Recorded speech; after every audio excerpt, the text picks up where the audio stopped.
Grand Rising, my melanated people, God's people. Man, it is a beautiful day in the neighborhood. I'm out here getting some sun, living, loving, and enjoying life. Remember to like, comment, subscribe. Hit that notification button so that you're notified when I put up a video. What I wanted to talk to you today about was, melanated people, is a man named Anthony Johnson. Anthony Johnson was a slave, okay? And Anthony Johnson freed himself. He was in the 1600s, he was a slave. He freed himself around 1650, 1651. He was able to free himself. And then he acquired slaves to work. He acquired property and then acquired slaves to work his property for him. One of his slaves, I think, ran away. And he took that slave. It was an indentured servant more than a slave, kind of slave, you know, same thing. But anyway, because this person's time would have been up eventually. That's the way slavery was originally in America. And so his time would have been up.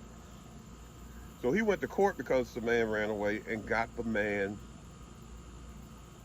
committed to him for the rest of his life. Now, a lot of people on the internet burning it up. Oh, the first black slave owner was black. Lord have mercy, that done freed, that done take us white folk off the hook. We ain't did it. Well, no, you're wrong. You're still on the hook, because the actual story is that there was a man named John Punch, and he was the first man known to be perpetually enslaved in 1640. So see, that's the way it's going. We didn't get these evil ways from ourselves. We didn't have them. What Anthony Johnson did, he learned, it seems like, from John Punch's master. Because John Punch's master, after John Punch ran away, his master in 1640, long before, remember, Anthony Johnson wasn't freed until 1650. So in 1640, 10 years before Anthony Johnson was freed, John Punch's master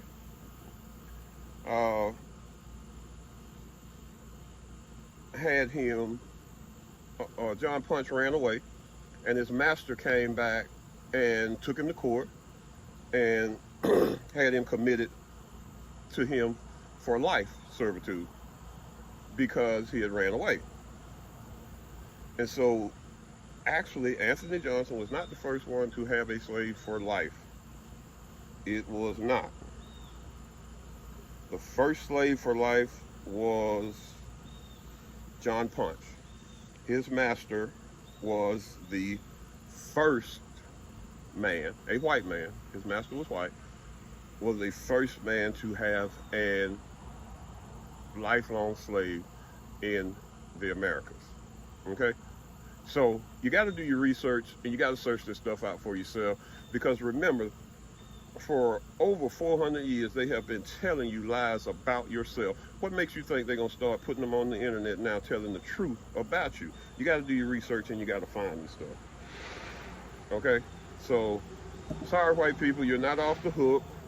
You started lifelong slavery, just like we always knew, okay? So, Anthony Johnson owning a slave and taking one and having him committed for life does not take you off the hook, because we learned that from you. All right, melanated people, remember, kick your shoes off, feed the grass, feed the soil, recharge your organ, take in sun, create that energy that you need, that life-giving, life-sustaining energy that you need. All right, then turn around and take a moment, look deep within, and love your melanated self. All right? Gotta go. Have a great day. Be blessed.